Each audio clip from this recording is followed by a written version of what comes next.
let's continue, and this is going to be the last one for this Learn HTML by building a cat photo app. So in the previous one we did step 51 to 60. In this one we're doing step 61 to 69, and then we are done.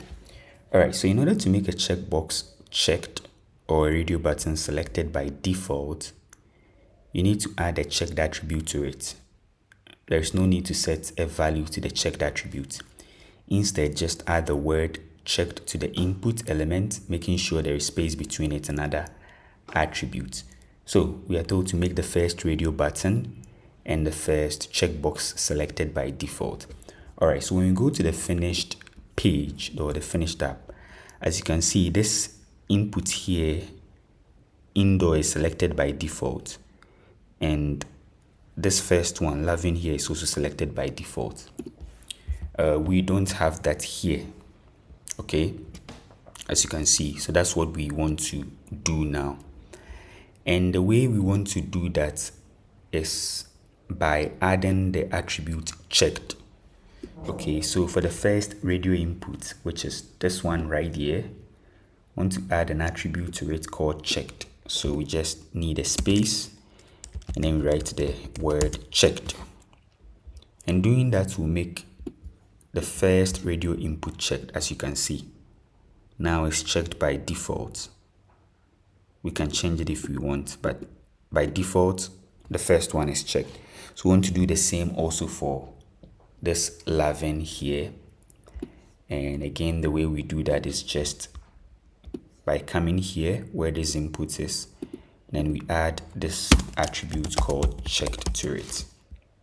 Again, let's see the result of what we just did. Okay, as you can see, 11 is checked by default.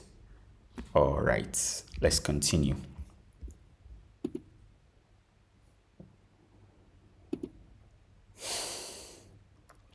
Next up, we want to add a footer section to the page.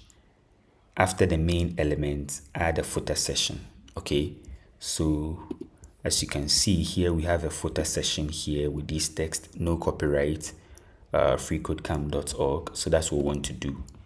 So after the main element, we add a footer. So an opening footer tag, a closing footer tag. Okay. All right, next up, we want to add some text in this footer. So we want to add a p element with a text, no copyrights, FreeCodeCamp.org. So all right, my opening p tag, my closing p tag, and let me just copy the text from here, copy and then paste like so. Okay, so as you can see, we have this text here for the footer. But notice that this one here, the FreeCodeCamp.org, is a link. So let's do that in the next lesson.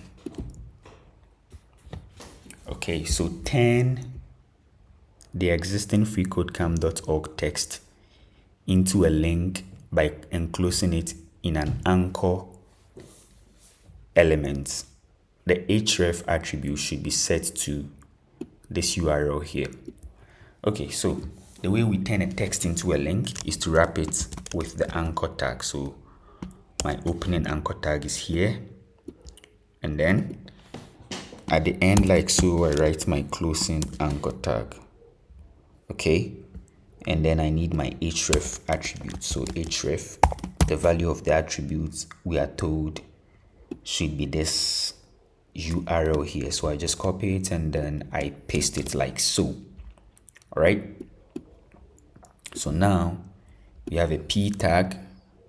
Inside the p tag, we have this text here, FreeCodeCamp.org, and we've turned this text into a link by wrapping it in an opening a tag, and a closing a tag. So the a tag also has an href attribute which has a value of the link itself. Okay, so that, as you can see here. So now this almost brings us to the end of the lessons. Just a few more things we need to do to wrap up. Okay. Notice that everything you've added to the page so far is inside the body element. So this is our opening body tag, and all the way down here we have our closing body tag. Okay, so everything we've been writing so far, all the code we've been writing so far are inside the body element. So all page content should be rendered, that should be rendered to the page, go inside the body element. However, other important information goes inside what we call the head element. So we want to add the head element, and the head element should come before or above the body element. So head element, like so. Opening head element, closing head element, or that. All right. Next up, inside our head element, we want to add a title element. And the title element determines what browsers show in the title bar or tab. Okay, so for example, on this page that we are currently on, if I move my mouse here, you see the title is shown. And the title is Learn HTML by Building a Cat Photo App, Step 66. That's the title of this current page we are on. So to add a title, we just use the title element. So opening title tag and a closing title tag, title, like so. All right. Oh wait, so the title should have a text, and the text should be cat photo app, like so. Okay, there you go. Now the next thing we want to do is to notice that the entire contents of the page are nested within an HTML element. Okay, so there's our opening HTML element, and there's our closing HTML tag. So everything that we've been writing so far is nested within the HTML element. Okay, so all other elements must be a descendant of this HTML element. So that's like the topmost element that you should have. So add a lang attribute with the value of en to the opening HTML tag to specify the language of the page is English. So we want to add a lang attribute, and then the value of this lang attribute is going to be en. So lang is just language, okay? And then the value is en, which stands for English, just to tell the browser that the language of this page is English.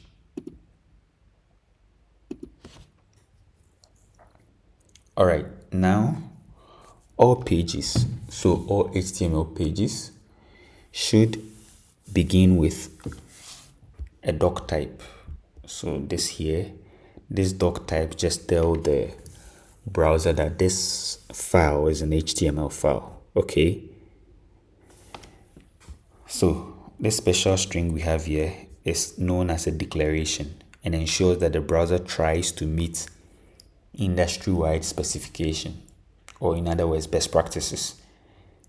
So the way we do that is to write our angle brackets, and then we bring an exclamation, and then we write DOCTYPE, like so, and we give it an attribute of HTML, like so.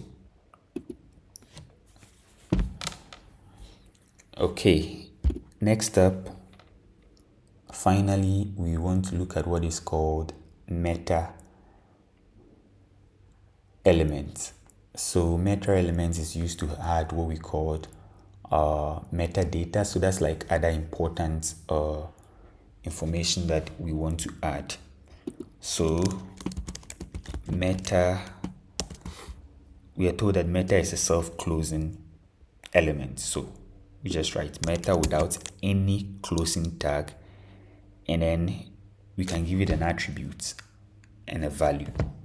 So tell the browser to pass the markup markup is what we've written so far. Everything that we've written, all of this is markup. So HTML, the full meaning of HTML is hypertext markup language. So tell the browser to pass the markup into multiple languages. And the way we do that by creating a meta element as a child of the head element, which we've already done. So this meta element is a child of this head element, okay? And you want to set its char set attribute. So we want to give it an attribute called char set. And the value of this char set attribute is supposed to be UTF-8. And this will let the browser pass this markup into multiple languages, okay? Yeah. So yeah, that's it. We are done building this cat photo app. Whew, that was a good one. So if you've watched up to this point, congratulations. And yeah, you've built your first HTML page. Okay, so do well to like and subscribe. And also we are going to be uploading other videos as well for the other parts of the curriculum. So here's the curriculum, and this is what we've been doing. So we've done all the 61 lessons, and we'll be doing these ones as well. Learn basic CSS by building a cafe menu.